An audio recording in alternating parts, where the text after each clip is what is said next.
Hello ছোট্ট বন্ধুরা, কেমন আছো তোমরা? আমি দীপ্ত কুমার পাল। এই পর্বে আমি তোমাদের প্রথম শ্রেণী আমার বাংলা বইয়ের পাঠ ৩৮ আলোচনা করব। দেখো বন্ধুরা, পাঠ ৩৮ এ আছে এসো পড়ি ও লিখি। এ দন্তে সহকার এসো পর ডয়বিন্দ্রসি পড়ি ও লয়সি ক্ষয়সি লিখি।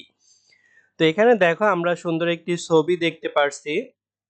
তো এখানে আছে মেঘ, ময়কার ঘ মেঘ, মেঘ ডাকে, ময়কার ঘ মেঘ, ডয়াকার কয়কার ডাকে। এই যে আমরা কালো মেঘ দেখতে পারছি আকাশে, তো মেঘ কিন্তু গর্জন করে ডাকে। শৈবাল তালব্য সহকার বয়াকার ল, শৈবাল, শৈবাল ভাসে তালব্য সহকার বয়াকার ল, শৈবাল ভয়াকার দন্তে সইকার ভাসে। এই যে নদী, নদীতে শ্যাওলা বা শৈবাল ভেসে আছে। ভোর ভয়কার র ভোর, ভোর হয়েছে ভয়কার র ভোর, হ ২৯ তয়কার ছয়কার হয়েছে। দেখো এটা সকালের দৃশ্য, এই যে দূরে সূর্য উঠছে তাই এটি ভোর হচ্ছে।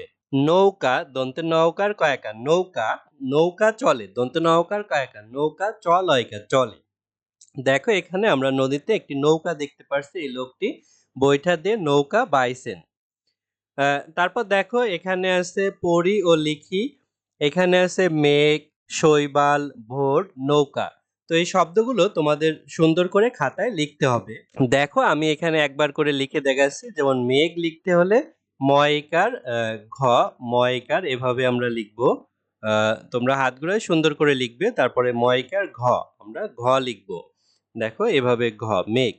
তারপরে শৈবাল লিখব, প্রথমে এভাবে ঐকার লিখব, তারপরে তালব্য লিখব, তালব্য, তারপরে বয়াকার ল, শৈবাল।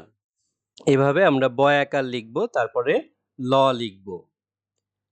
তারপরে ভোর, ভোর শব্দটি আমরা লিখব ভয় ও কার, প্রথমে আমরা একার দেব, তারপরে ভ লিখব এভাবে সুন্দর করে। তোমরা আশা করি আরো সুন্দর করে লিখতে পারবে। ভোর ভয়কার র, ভোর। তারপরে দেখো আমরা নৌকা লিখব, দন্তের ন ঔকার, প্রথমে আমরা একার দিব, তারপরে দন্তের ন লিখব, তারপরে এভাবে ঔকার দেব, নৌকা কয়াকার। তারপরে আমরা ক লিখব সুন্দর করে, ক লিখে একটি আকার দেব, তাহলে নৌকা হয়ে যাবে। তোমরা আরো সুন্দর করে লিখতে পারবে। তারপর দেখো বন্ধুরা, নিচে আছে লিখি, লয়সি ক্ষয়সি লিখি।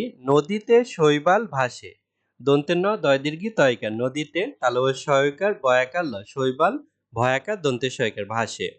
তো এই বাক্যটি তোমরা খাতায় বারবার লিখে প্র্যাকটিস করবে। তো দেখো আমি এখানে একবার লিখে দেখাচ্ছি। দন্তের ন দয় দীর্ঘি, দয় দীর্ঘি দিবে তোমরা, দন্তের ন দয় দীর্ঘি তয়কার, নদীতে, নদীতে শৈবাল তালব্য সহকার, এভাবে তালব্য দিবে তোমরা, তালব্য সহকার বয়াকার ল, বয় আকার। তোমরা আরো সুন্দর করে লিখতে পারবে। আমি এখানে কম্পিউটারে লিখতেছি হাত ঘুরিয়ে। শৈবাল ভাসে, ভয় আকার, দন্তের সইকার, ভাসে। তারপর এখানে তোমরা একটা দাড়ি দিবে। তো এভাবে দেখো নদীতে শৈবাল ভাসে আমরা লিখেছি। তো বন্ধুরা, আজ আমাদের ভিডিও এ পর্যন্তই। পরের ভিডিওতে আমরা পরবর্তী পাঠ আলোচনা করব। আশা করি ভিডিওটি তোমাদের ভালো লেগেছে। ভিডিওটি ভালো লাগলে আমাদের চ্যানেলটি সাবস্ক্রাইব এবং বেল বাটনে চাপ দিয়ে রাখতে পারো। ধন্যবাদ তোমাদের।